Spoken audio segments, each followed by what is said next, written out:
Be willing to get uncomfortable for a short amount of time. Be willing to isolate in order to elevate. Be willing to disconnect from associations that are not helping you improve in the areas of life that you want to improve. And I want to challenge you to fight your way into good ones. Let's go.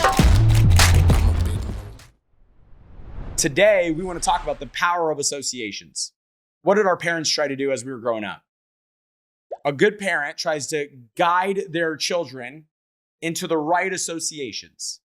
Like I remember coming up, my parents had their own daycare. And so my mom literally guided my association. As I got older, she got us involved in youth groups to once again help guide our associations. Went on my hiatus of not being the greatest kid in the entire world, which I think we've all been there, my rebellious phase of my life. Guess what? I was hanging around the what? The wrong associations. And then how did I get back on track? I got back involved with the good associations and I left the bad associations behind. You know, in the Bible it says, when I was a child, I walked like a child, I talked like a child, I acted like a child. But when I became a man, I left my childish ways behind me. And it's the same thing when it comes to your associations. When you were a child, you probably hung out with foolish people. But now you're an adult. And now it's time to make sure that you are guarding your associations and you are in the right associations that serve you and that are going to help you win and help you get to the next level. Sometimes you got to love people from a distance. It doesn't mean you don't care for people. It just means sometimes you got to care for people from a distance. You know, we know, and we have those conversations with our kids all the time, which is once again, guard your associations. You pay attention to their friend groups. You've probably told for those of you who have maybe teenage kids, mine are not at that stage just yet, but some of you guys have probably had that conversation of, I don't think this is a good friend for you. I don't think this is a friend you should hang out with all the time. I don't think this is a friend you should see on a day-to-day basis. And yet we don't audit our own friend group. We're the first to audit our kids' friends groups, but we're the last to audit our own friends groups. Why? Because our current friends comfort our insecurities. Our current friends comfort our insecurities and make us feel better about ourselves, which is why we brought them into our world, because they help support our comfort. But that's not what a good friend does. A good friend tells you when you have broccoli in your teeth. And so today, my goal is to be a good friend to you. And some of you are like, well, Matt, I don't know you left from right. We don't have a relationship, and that's okay. My goal is still to be a good friend to you today, because a good friend tells you the truth regardless of whether or not we want to hear it. They don't do it in a mean way or a disrespectful way. Sometimes they do, but they tell you the truth. But let's say Jennifer has broccoli in her teeth, and I just let her go through the day with broccoli in her teeth. Good friend or bad friend? Bad friend. What does a good friend do? A good friend tells you when you have broccoli in your teeth, when you have broccoli in your character, when you have broccoli in your personality, when you have broccoli in your execution, when you have broccoli in your business, when you have broccoli in the way that you show up, when you have broccoli in your professionalism. A good friend tells you when you have broccoli in your life. That's what a good friend does. And so my goal is to help be a good friend, not a mean friend, but a good friend here throughout my conversation. So 10 points for associations. Number 1, go up to go up. Go up to go up. Intentionally hang around those who are where you want to be. Do you know what I see people do all the time? Is they go to their sidelines for advice on how to get to the next level. They're always bouncing ideas off their sidelines. And what they don't do is bounce ideas off their leadership. What they don't do is bounce ideas off of those who are where they want to be. There are 2 leaders in our organization that are $500,000 earners now, and I'm so proud of them. But there was a point where all their ideas, they would bounce off each other, and then they would go make stupid business decisions all on their own because they didn't want to bring it to me because they already know what I would say about the decision. And so what they did is they would bounce their business ideas off of each other all the time. And then they wondered why they stayed stagnant. Hey, person who is exactly where I'm at, how do I get to the next level? Does that sound like a good person to get mentorship and advice from and to bounce all your ideas off of? No. If you want to go up, you need to go hang around those who are doing better than you, not those who are on the same playing field as you. I should be fighting to get into the room of higher caliber people. Because if I'm hanging around those that are at where I'm at, I'm going to remain where I'm at. But if I'm hanging around those who are where I want to be, I'm going to become normalized in that environment, and that's where I'm going to end up. Point number 2, hang around those who are highly skilled in your area of improvement. So let's say you're on this call and you are an incredible producer, but you struggle with your agency building. Well, then you should go become best friends with amazing agency builders. And let's say you're an agency builder on this call and you are struggling with the producing side of things. You should go become best friends with the producers.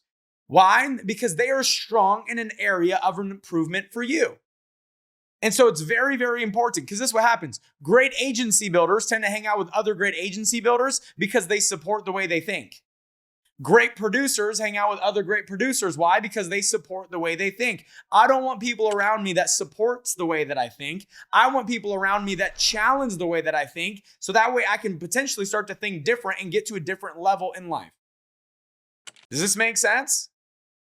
Go hang around those who are effective in the area where you are inefficient. Make them your best friends. Number 3, disassociation is more powerful than association. Because if they're not challenging you, pushing you, if they're making you feel comfortable, if they're influencing you to participate in things that make you less effective in life and make you a worse person and or make your character questionable, if you are hanging around people like this, then it's going to affect you. Who in your life right now do you need to cut out? And this is the hardest part of winning, by the way. The reason cutting out associations is so hard is because you typically care about them. And this doesn't mean that you stop caring about them. This just means that you stop hanging out with them all the time. And maybe you have the conversation where you say, hey, listen, this is where I'm going. I want you to go there with me because I'm sick and tired of where I'm at. And if you want to go on this journey with me, fantastic, you are welcome to come. If you don't want to grow, you don't want to get better, you don't want to cut these certain things out of your life, then I just want you to know you're not going to see me very often anymore. And it doesn't mean I don't care about you. It just means I'm going to care about you from a distance because I'm trying to change your life. And if you don't want to change your life with me, then maybe this is where we part ways. Hang out with people that have a common future, not a common past. Just because you're lonely doesn't mean you should go back to bad friendships and or bad relationships. Just because you're thirsty doesn't mean you should drink poison. Point number 4, just because they are doing better than you doesn't mean their advice is better for you. You have to be very careful of those who you take advice from. And let me give you an example. People said, Matt, how come you are willing to learn from everyone, but you are only influenced by one? I'm willing to learn from everyone, but I'm influenced by one. And for me, that mentor in business is Eric Olson. Why? Because he's built the business that I want. And so there might have been people throughout my career that were further ahead than me, and I learned from them, but Eric's business was always true north for me. So even though I learned from them, they didn't have the business that I wanted. Eric had the business that I wanted. And if all of a sudden I start being influenced by what they're telling me, I could drift left when I'm trying to go straight, simply because I'm taking advice from somebody who's further ahead, but not exactly where I want to be. Just because they're doing better than you doesn't mean their advice is better for you. You got to be careful of who you take advice from. Number 5, listen to those that have a vested interest in your success. This was a quote my pastor said yesterday. I thought it was so good. He said, you might have 12 friends, but I guarantee you one of them's a Judas. He said, so if you're allowing yourself to be influenced by everyone around you, then you could be taking advice and or being influenced by somebody that doesn't actually have a vested interest in you winning. He said, you got to be careful. Only take advice from people who have a vested interest in your success. Number 6, hang out with those in the business. That's really, really important. Hang out with those that are in the business. Why is that so important? Because when you're hanging out with people who have a common past and not a common future, they distract you back into the common past. You want to hang out with those who are in the business. And by the way, I want to be very clear with you. Not everyone in the business is a good association. So it's better for you to hang out with people in the business simply because of the fact that they have similar goals, they have similar passions, they have similar work schedules, they're doing similar things, but not everyone in the business is a good association either. When I got married, I had 12 groomsmen and my wife had 12 bridesmaids. 11 of the 12 on both sides were in our business because we made our friends people that were in the business. And it made business that much more fun. We had that much more happiness as we built the business. But it also made it easy because when we do barbecues, we're talking about where we're going.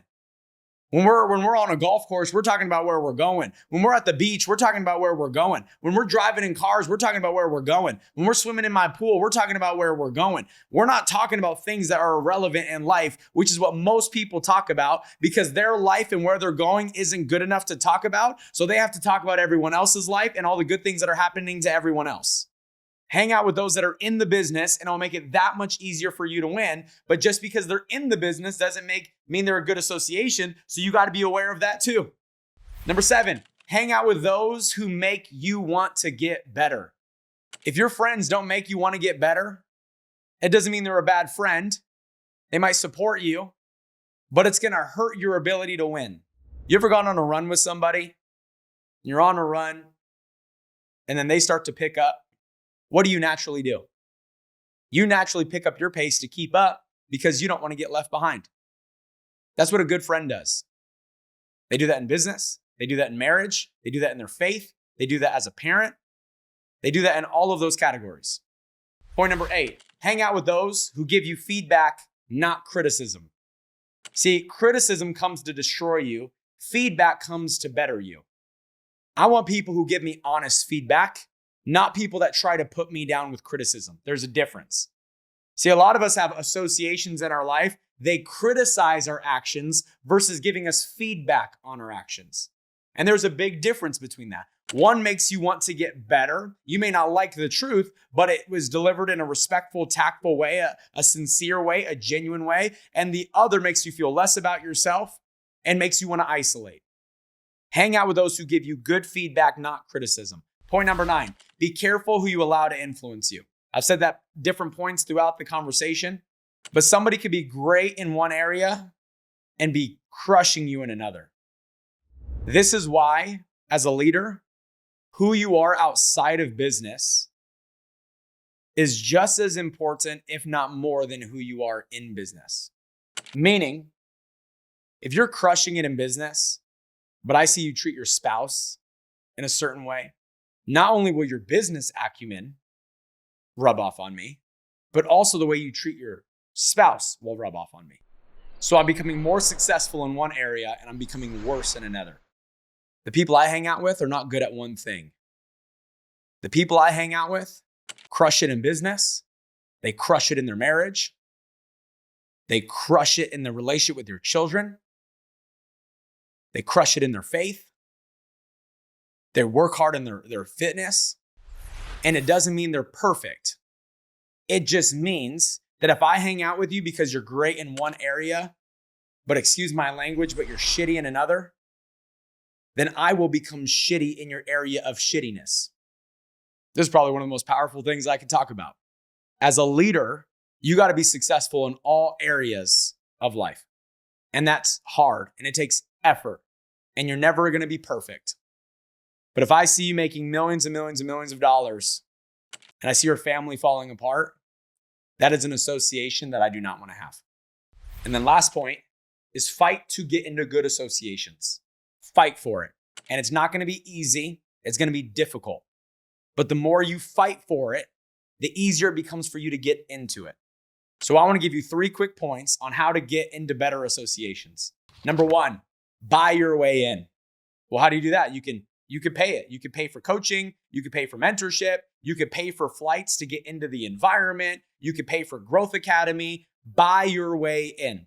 Do you know how many people called me and said, hey, Matt, I will pay for my flights and I will pay for my room to go to Puerto Vallarta. I just want to be there. Can I pay for it so I can go and be in the environment and get culture and get mentorship? When I take my pastor out to dinner, guess who pays for it? Me. I'm paying for that mentorship. Point number 2, serve your way in. Be helpful and add to the environment. Serve your way in. How many successful people do you hear on the internet and they'll tell you, I didn't have any value to bring, so I called them and I said I would work for free. I'll work 3 to 4 hours for free every day. I just want to be in your presence so I can learn from you. What a smart thing to do.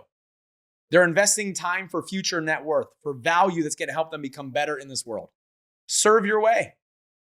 And last but not least, you can earn your way by adding value, becoming so valuable that you get invited into the good associations, or your results are so powerful that you get invited into the good associations. So if you want to better your associations, you can buy your way in, you can serve your way in, or you can earn your way in. But you need good associations in order to grow and in order to get to the next level.